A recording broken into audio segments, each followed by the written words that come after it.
الست بتدخل المطبخ وتسأل نفسها سؤال مهم: أطبخ بإيه النهاردة؟ زيت ولا سمن بلدي؟ ولا كل الزيوت النباتية بقت بتجيب أمراض ومضرة زي ما بقينا بنسمع كتير؟ والإجابة على السؤال ده فيها مفاجأة هتغير طريقتك في الطبخ تماما.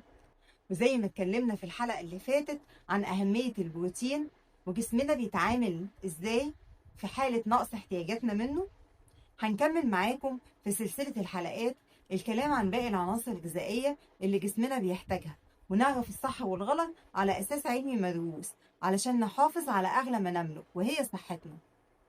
النهاردة هنعرف السر اللي بيحول الزيت الصحي لسم قاتل، والدهون المشبعة اللي بنخاف منها لمنقذ حقيقي. المفاجأة إن مفيش زيت مثالي وزيت سيء تحت كل الظروف. العلم دلوقتي بقى بيبص على الدهون بطريقة أذكى كتير من مجرد إن ده صحي وده مضر.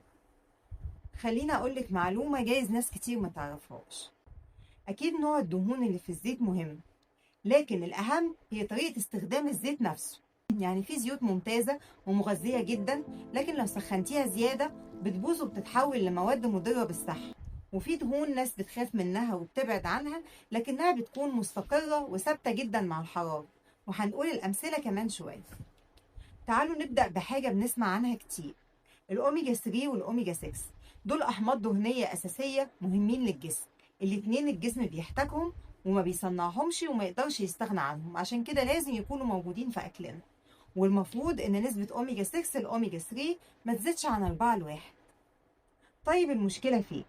المشكلة إن معظم الناس بتاخد أوميجا 6 بكميات كبيرة جدا فوق حاجة الجسم، لأنها موجودة بكثرة في الزيوت المصنعة والأكل الجاهز والمخبوزات التجارية، في حين إن أوميجا 3 الغنية بمضادات الالتهاب غالبا بتكون قليلة جدا في أكلنا، فالتوازن بينهم بيختلف. والخلل ده هو السبب الخفي ورا حالات كتير من الالتهابات المزمنة والأمراض المناعية اللي بنعاني منها ومش بنكون عارفين سببها إيه. وعلشان كده العلماء بيهتموا بالتوازن بين الاتنين، مش إلغاء واحد فيهم. وده ممكن نعمله بإضافة مصادر للأوميجا 3 لأكلنا. هنلاقيه في زيت الزيتون والجوز أو عين الجمل والأسماك زي السردين والماكريل، كمان موجود في بذور الشيا وبذور الكتان.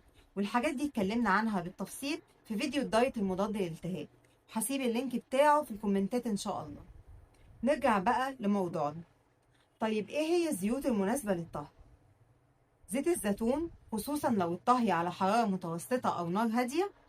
الزيوت عالية الأوليك زي زيت عباد الشمس وزيت الكانولا، بس بيكون مكتوب عليه عالي الأوليك مش العادي. دي بتكون ثابتة أكتر ومقاومة للتأكسد أثناء الطهي والقلي العميق. أما الزيوت الغنية جدا بالدهون غير مشبعة والمفيدة للصحة زي زيت الذرة وعباد الشمس العادي، فكل ما زادت الحرارة وطال وقت التسخين كل ما زاد تلفها وبقت خطر على الصحة. علشان كده المفروض إن هي ما تتعرضش لتسخين مباشر على النار. طيب والسمن البلدي؟ هنا ناس كتير هتتفاجئ. السمن البلدي من أكتر الدهون ثبات ومقاومة مع الحرارة العالية، وعلشان كده ناس كتير بتفضله وبتنصح بيه في بعض أنواع الطهي وخاصة التحمير. لكن الثبات الحراري مش معناه أبدا إننا هنستخدمه من غير حدود ونغرف منه بالمعلقة الكبيرة، لأن السمن غني جدا بالدهون المشبعة اللي الإفراط فيها ممكن يرفع ال LDL أو الكوليسترول الضار عند بعض الأشخاص. يعني السمن البلدي له مكانه وفوائده، لكن مش المفروض يبقى هو المصدر الوحيد للدهون في يومك. والمفروض إن الدهون المشبعة ما تزيدش أصلا عن 10% من إجمالي السعرات الحرارية اليومية. طيب لو عايزة تطبقي الكلام اللي احنا قلناه ده عمليا في مطبخك وبطريقة بسيطة، هنعمل التالي. لو هتعملي سلطة أو أكل بارد، دي في مصدر غني بأوميجا 3، أو نستخدم زيت مناسب للاستخدام البارد زي زيت الزيتون البكر الممتاز. لو هتعملي طبخة على نار متوسطة أو تشوحي حاجة، ممكن زيت الزيتون العادي يبقى اختيار ممتاز جدا. لو حرارة عالية أو تحمير هنستخدم الدهون الأكثر ثباتا زي السمن البلدي، وهتكون بكميات معتدلة أو صغيرة. وأهم حاجة ما تعيديش استخدام الزيت للقلي مرة ورا مرة. ولازم نعرف إن الصحة مش مجرد نوع الزيت اللي بتستخدميه في الطاس، لأنك ممكن تختار أغلى وأفضل زيت في العالم وفي نفس الوقت يكون أكلك كله ناقصه عناصر تانية أساسية، وجسمك هيتأذى ويتدمر من غيرها.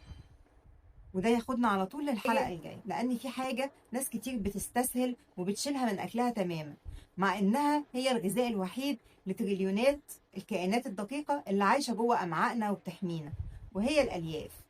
إيه اللي بيحصل للميكروبيوم وللهضم والإحساس الشبع ولصحتك ونفسيتك عموما لما الألياف دي تختفي من طبقك؟